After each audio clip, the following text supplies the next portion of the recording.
जय जय गुरुदेव, जय जय गुरुदेव, जय जय गुरुदेव, जय जय गुरुदेव। श्रीमद् करुणा सागर महाराज की जय, श्री कैवल धाम की जय, श्री विचल जी महाराज की जय।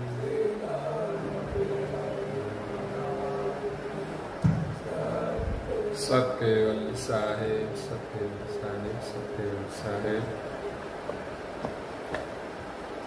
परम गुरु श्रीमद् करुणा सागर महाराज श्री रचिता पंचम स्वसंवेद यानी पंचम सूक्ष्म वेद, दिव्य परम गुरु जी का आगमन और कैवल कर्ता की गुप्त गति दर्शावन, स्कंद पहला और चौपाई नंबर है 75। एक दिखावन कैवल कुल, जिनु अंश जीव जहान,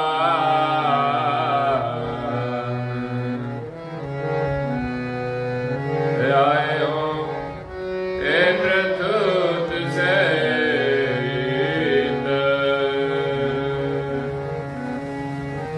धरितन तिलक श्रान।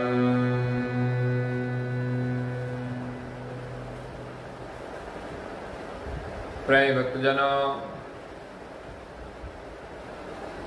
ज्ञान संप्रदाय के आद्य स्थापक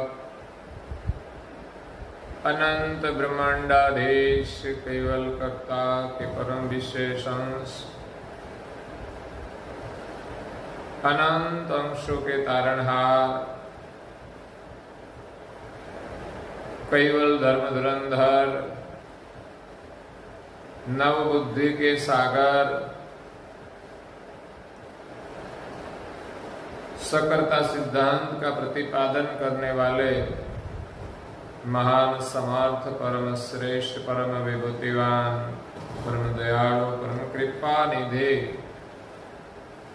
सर्वज्ञ दिव्य परम गुरु श्रीमद् करुणा सागर जी महाराज विश्व भर के मनुष्य तनधारी चैतन्य जीवात्माओं को यथार्थ ज्ञान का उपदेश देते हुए स्वरचित पंचम स्वसंवेद ग्रंथ के प्रथम स्कंद में दिव्य परम गुरु जी का आगमन और केवल कर्ता की गुप्त गति का ज्ञान उपदेश देते हुए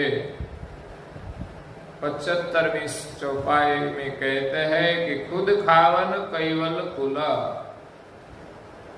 जिनो अंश जीव जहान। सारी सृष्टि का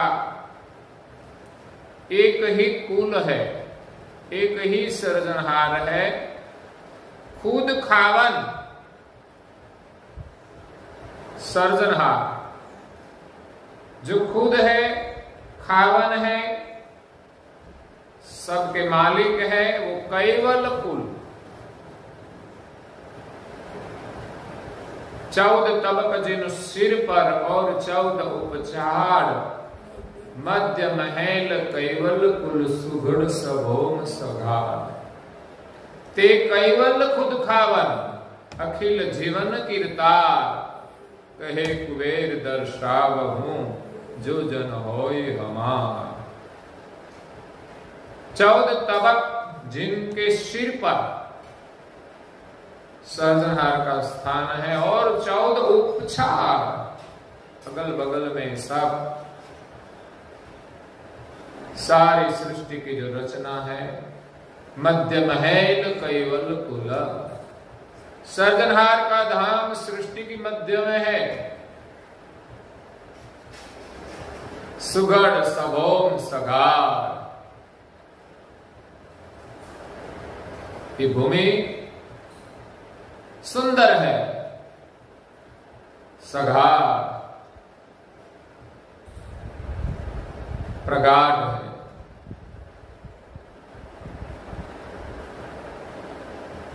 ऐसी भूमि में सर्जनहार का निवास है। ते केवल खुद खावन अखिल जीवन कीर्तार।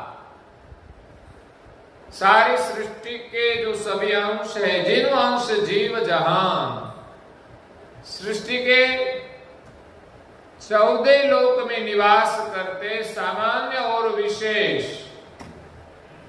कीट पतंग प्राणी पशु पंखी स्थावर जंगम देवदानव मानव ब्रह्मा विष्णु महादेव शक्ति और निरंजन तक सृष्टि की जो रचना है और सभी अंश एक सर्जनहार के अंश है। सभी अंशों का जीवन दाता है। अखिल जीवन कीर्तार कहे कुबेर दर्शावहूं जो जन होय हमार।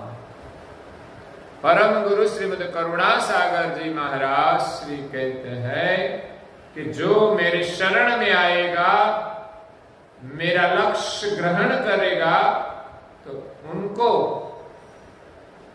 मैं कैवल की पहचान कराऊंगा और कैवल के साथ एकता कराकर उनके सानिध्य में पहुंचाऊंगा। तो सर्जनहार को सब अंश भूल गए और सृष्टि में निर्गुण सिद्धांत की स्थापना हुई। निर्गुण में भी अनेक मत पंथ है। कोई ब्रह्म को अकर्ता मानते हैं, कोई शुद्धाद्वैत सिद्धांत मानते हैं, कोई द्वैताद्वैत मानते हैं, कोई विशिष्टाद्वैत मानते हैं। ऐसे एक अद्वैत ब्रह्म में भी अनेक मत पंथ है। बाद में सगुण सिद्धांत की स्थापना हुई। जो अवतार हुए जिसमें कहीं विशेषता थी, विशेष अंश आए, उन सभी को भगवान के रूप में स्थापित करके सगुण सिद्धांत की स्थापना हुई। तो सृष्टि में अनेक मत पंथ हो गए। कोई एक सर्जनहार की परिभाषा नहीं रही। अपने अपने सर्जनहार अलग बन गए, ज्ञाति के, जाति के,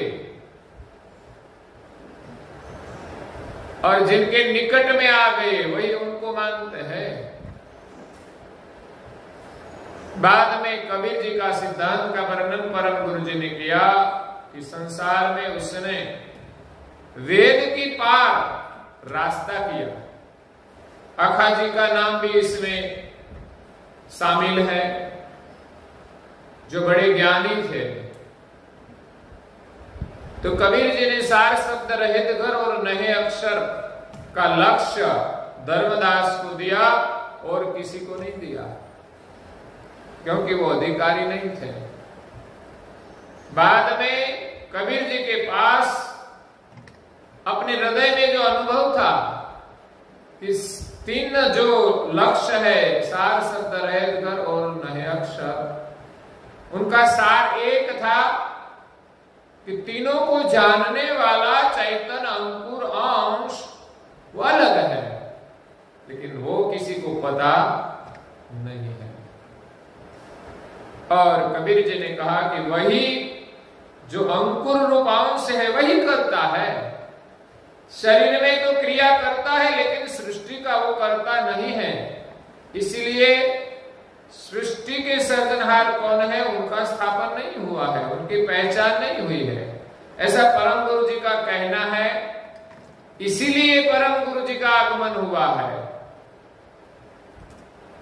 और परम गुरु जी कहते हैं कि जगत के बड़े बड़े देवताएं ब्रह्मा विष्णु महादेव और सृष्टि में जो महान विद्वान पुरुष हुए, पंडित हुए, ज्ञानी पुरुष हुए, अरे परमहंस पुरुष की भी जहां गति नहीं पहुंची, शारदा और शेष भी उनका वर्णन नहीं कर सकते। उनका लक्ष्य लेकर परम गुरु जी यहां पधारे हैं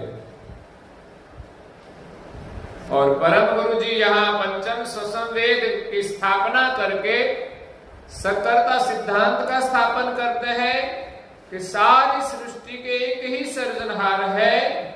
इस सृष्टि की जो रचना की है उसमें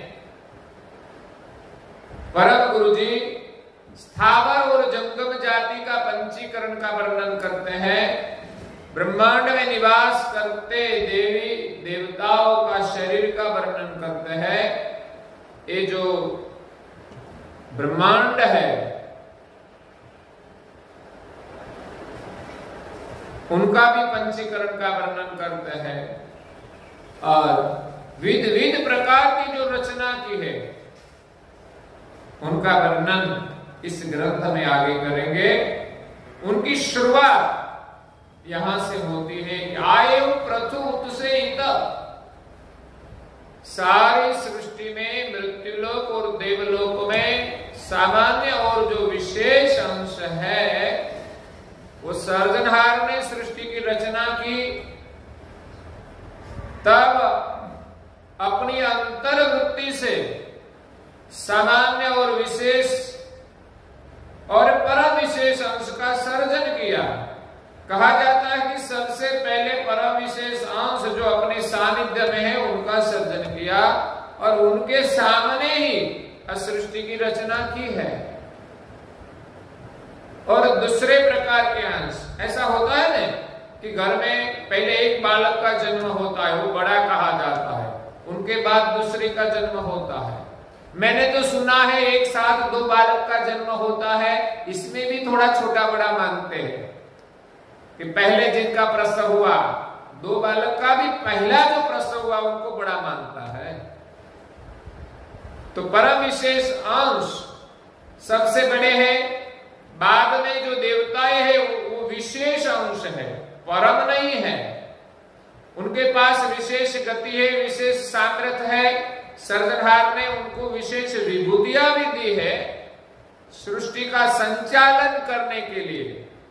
सर्जन नहीं किया है उसने कुछ, लेकिन संचालन करने का सामर्थ्य वो भी जितनी विभूतियां है उतना ही है।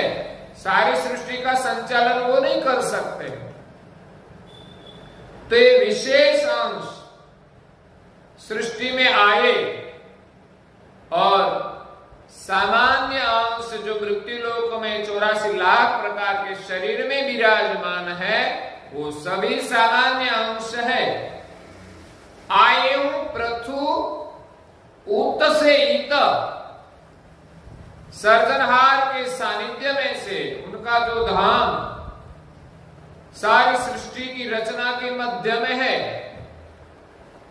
सृष्टि की रचना की तत्वों का विस्तार पहले किया, सभी शरीरों का निर्माण किया और शरीर जब चले नहीं अपने आप, तब सर्जनहार ने अपनी अंतर्वृत्ति से अंशों का सर्जन किया।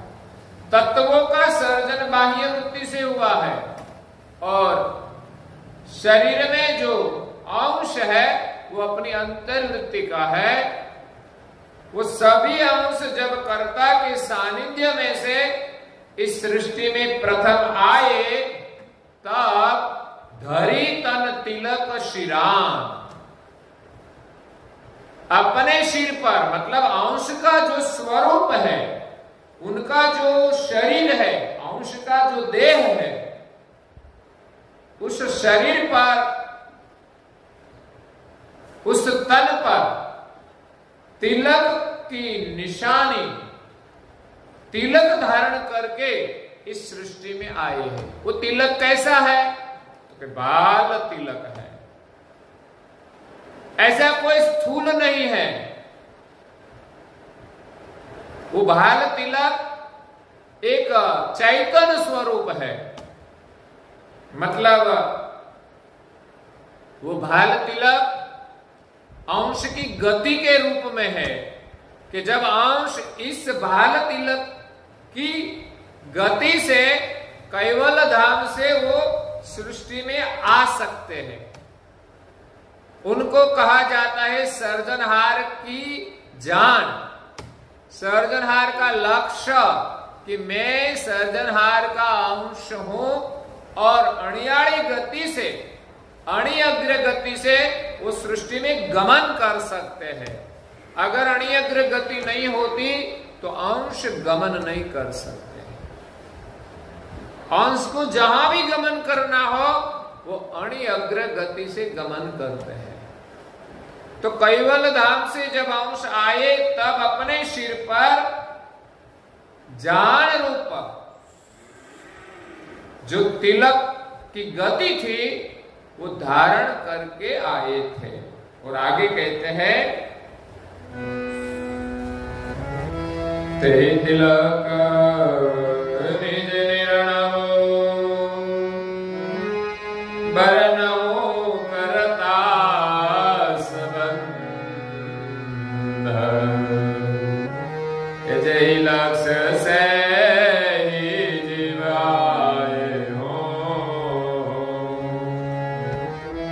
लक्ष्य से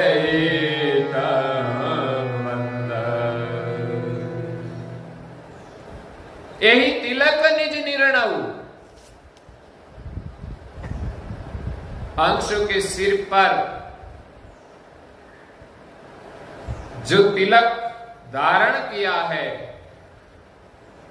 जहां अपना स्वरूप का सुमिरन है, सर्जनहार का सुमिरन है, वर्णहु कर्ता संबंध, इस तिलक का संबंध कर्ता के साथ कैसा है उनका वर्णन दिव्य परम गुरु जी यहां पंचम स्वसंवेद ग्रंथ में करते हैं।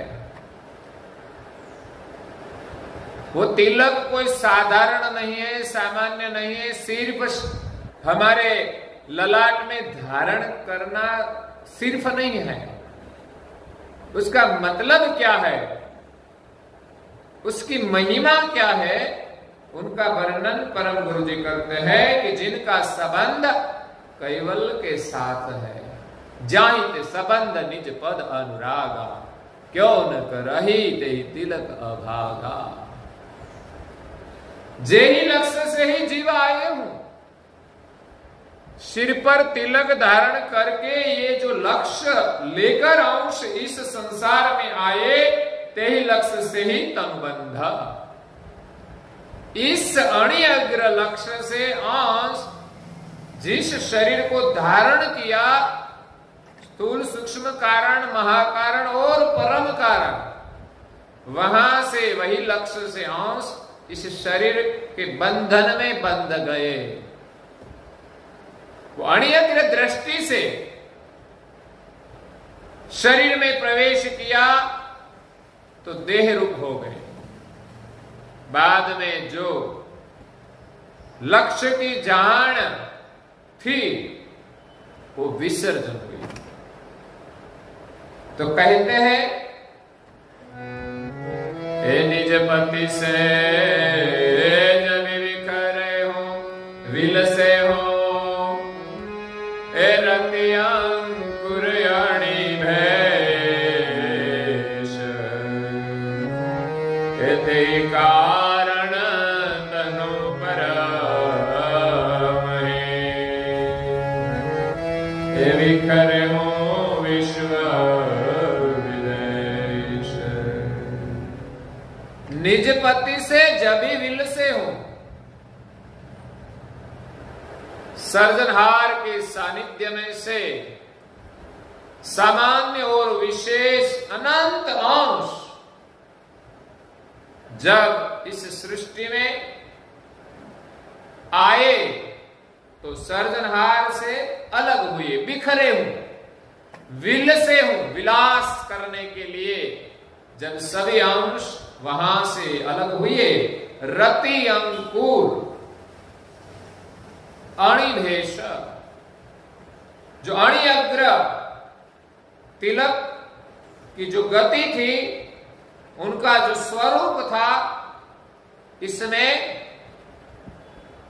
प्रेम था, रति अंकुर। इस अंकुर रूप अंश में जो अणिअग्र गति है, इसमें रति थी, प्रेम था।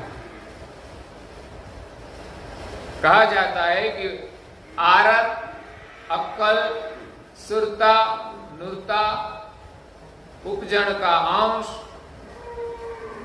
और चेतना, 6 ऐश्वर्य को लेकर अंश इस सृष्टि में आए हैं। वही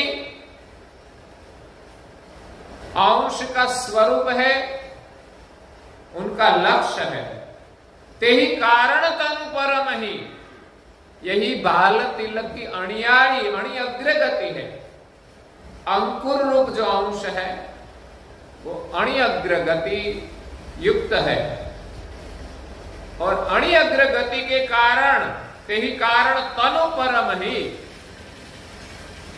सबसे पहले 5वां जो परम कारण देह है, इसमें प्रवेश किया। विखरे हो विश्व विदेश, अंश का जो देश था कैवल धाम, वहां से वो परम कारण देह में आकर विदेश में निवास किया। जो 5वां देह है वो भी विदेह दशा रूप है, लेकिन वो देह अपने देश से अलग है। 5वां परम कारण देह में सबसे पहले अंश ने प्रवेश किया, और हे मलिन आद्य शुभ सुर लहो, खाण चतुर कर मीर,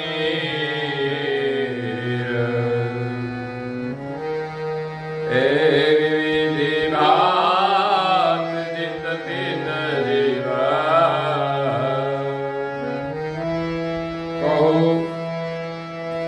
कहु धरे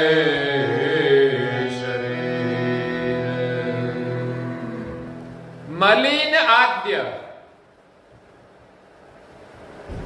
शुभ सूर, देवताएं सब शुभ भावना वान है।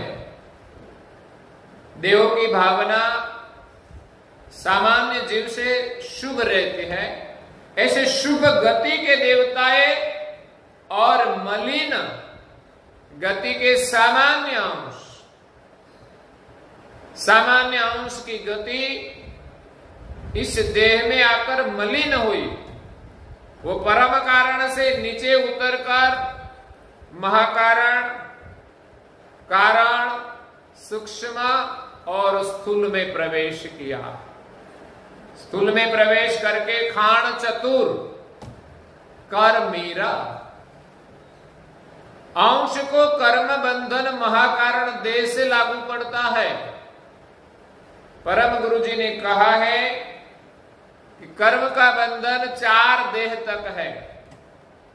स्थूल देह में प्रकट क्रिया कर्म करते हैं और उनके अनुसार उनको भुक्तमान करना पड़ता है।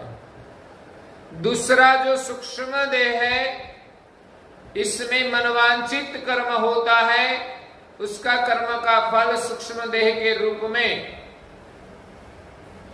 मन की इच्छा में भुक्तमान करना पड़ता है। सुख और दुख दोनों मिलता है। और तीसरा कारण देह है, इसमें गुण के अनुसार जो कर्म बंधन होते हैं वो भुक्तमान करना पड़ता है। और चौथा जो महाकारण देह है, इसमें वृत्ति प्रदान है, प्रकृति का देह है, इसलिए सुवृत्ति या कुवृत्ति से जो कर्म होता है वो भुक्तमान करना पड़ता है। तो 4 देह से कर्म होता है और 4 प्रकार की खान है। इसके बंधन में सामान्य अंश बंध गए। विविधि बात जित तित जीवा, कभी कभी विशेष गति के अंश भी मृत्युलोक में आते हैं कर्म के कारण। इसलिए यहां कहा है कि मलिन की आद्य लेकर शुभ सुर लहु, देवता तक सभी अंशों ये 4 खान में कर्म के अनुसार देह धारण करते हैं। सुना है कभी देवताओं को भी श्राप के कारण इस मृत्यु लोक में भटकना पड़ता है। कभी कभी 84 की योनि में भी कई प्रकार के देह धारण करना पड़ता है। तो विविध भार सर्जनहार ने सृष्टि की रचना विविध विविध प्रकार के शरीर बनाकर की है। जित तित जीव जहां तहां ये सब अंश कोहु कोहु धरे शरीर। कैसे कैसे और कितने शरीर धारण करते हैं। सब अंश संसार में आए और विध विध प्रकार के कहीं कहीं प्रकार के कितने शरीर वो धारण करते हैं। और कहते हैं हे तरण आद्य रुकिटयज रजतज सजे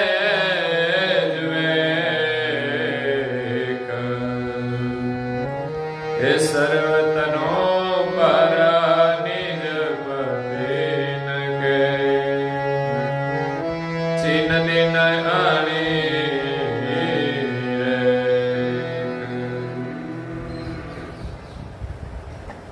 तरण आद्य और कीट आज तरण की आद्य लेकर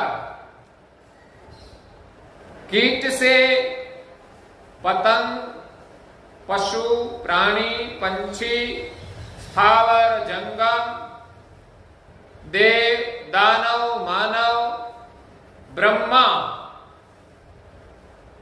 कीट अज रज तज रज से तज लेकर रज तज से बड़े शरीर जो देवताएं हैं वहां तक सभी अंश देह धारण करके विचरण करते हैं। सामान्य अंश भी देवधाम में जाते हैं और विशेष गति के जो देवताएं हैं वो भी मृत्यु लोक में आते हैं। कर्म के अनुसार सभी को कर्म बंधन लागू पड़ता है। काल किसी को छोड़े नहीं, चाहे भले होई वो देव। जब भील ने भाला मारा वहां कृष्ण था बलवंत, विशेष गति के थे, लेकिन उसके कर्म के अनुसार उनका फल भुगतान करना पड़ा।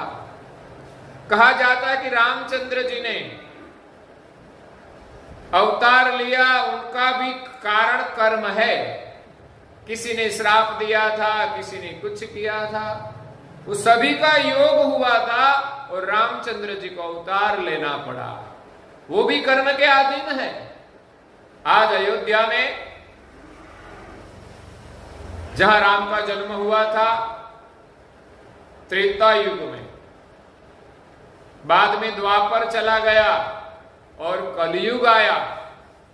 कहा जाता है कि उसकी जो जन्मभूमि है वहां मंदिर था, लेकिन भारत में कहीं विधर्मी वो आए, उनकी सत्ता थी, अराजकता के कारण वो विधर्मियों ने ये मंदिर को ध्वस्त कर दिया था। बाबर आज से 500 साल पहले हुआ और कहा जाता है कि 491 वर्ष से ये जंग चलता था कि जहां राम का मंदिर था ध्वस्त किया, तो एक आंदोलन था, जन आंदोलन। बाद में अंग्रेजों की सत्ता आई तो शायद वो सब खत्म हो गया, लेकिन नष्ट नहीं हुआ। तो बाद में जो संघर्ष चल रहा था उसी जगह बाबर ने शायद मस्जिद बना दी थी। तो हिंदू का कोई मुसलमान से झगड़ा नहीं है, कोई द्वेष नहीं है, लेकिन हिंदू संस्कृति की जो परंपरा है उसका जो स्थान है वो रखने के लिए इस मस्जिद को शहीद किया और आंदोलन किया कि वहां मंदिर फिर से बनाया जाए। ऐसा कोई दुश्मन भाव नहीं है। और राम का जो संदेश है, जिनको कहा जाता है राम राज्य, जिस राज्य में किसी को अन्याय न हो, चाहे हिंदू हो चाहे मुसलमान हो, ऐसा संदेश देने के लिए राम की जो जन्मभूमि है वहां ही मंदिर बनाया जाए। बाकी राम के कई मंदिर है और पूरे भारत में कितनी भी मस्जिद भी है, किसी मस्जिद से हिंदू का कोई विरोध नहीं है, लेकिन जहां राम जी का जन्म स्थान है उनका गौरव तो अवश्य होगा। इसीलिए ये संघर्ष हुआ। जैसे सऊदी अरब में, मक्का में मुसलमानों का एक मुख्य स्थान है, तो वही स्थान का उसका गौरव होगा। अगर इस स्थान पर और हिंदू ने कहा वहां जो उसको ध्वस्त करके मंदिर बनाया हो तो उसको रहने नहीं देगा कहीं कभी भी, क्यों कि उसका मूल स्थान है। इसी प्रकार यहां हुआ है राम जन्मभूमि में।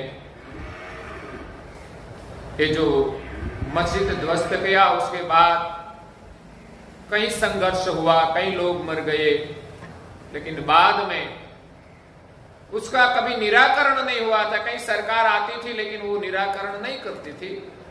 और जो हिंदू मुसलमान के दो पक्ष थे उसमें भी समझौता नहीं होता था। कई बार किया लेकिन न्याय के रूप में नहीं हुआ, इसीलिए उनका निराकरण नहीं हुआ। बाद में प्रधानमंत्री मोदी जी आए गुजरात के,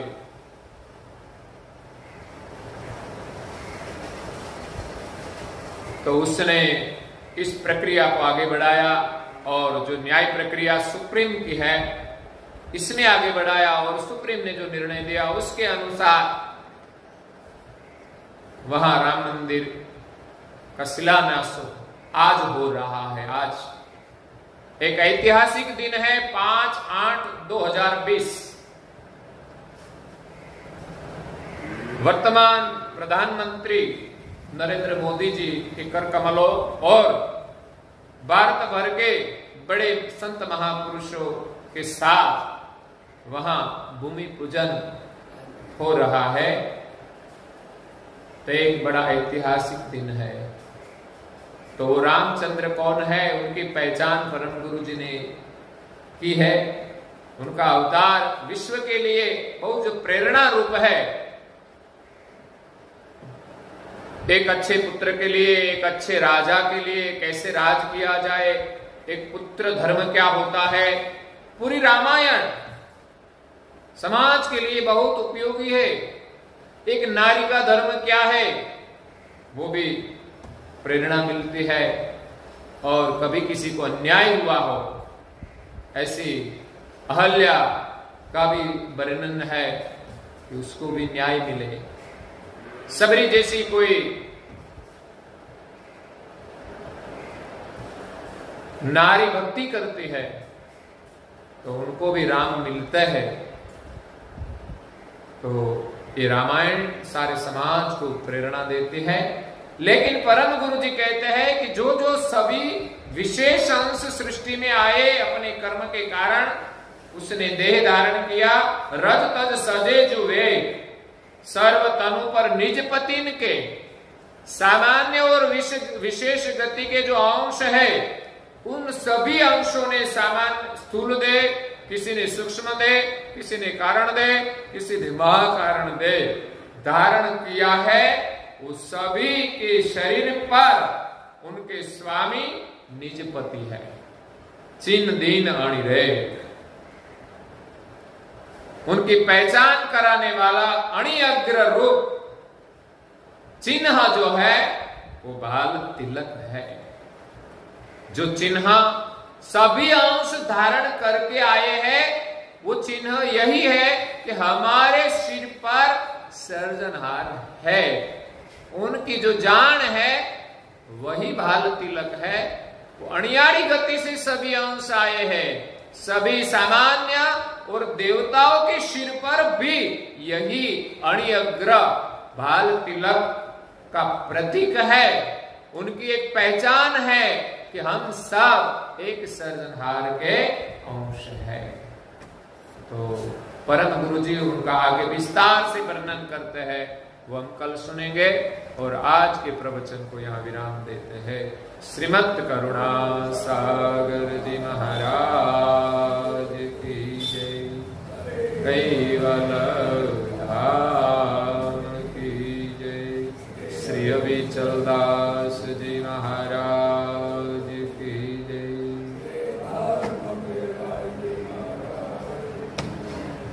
सत केवल साहेब, सत केवल साहेब, सत केवल साहेब।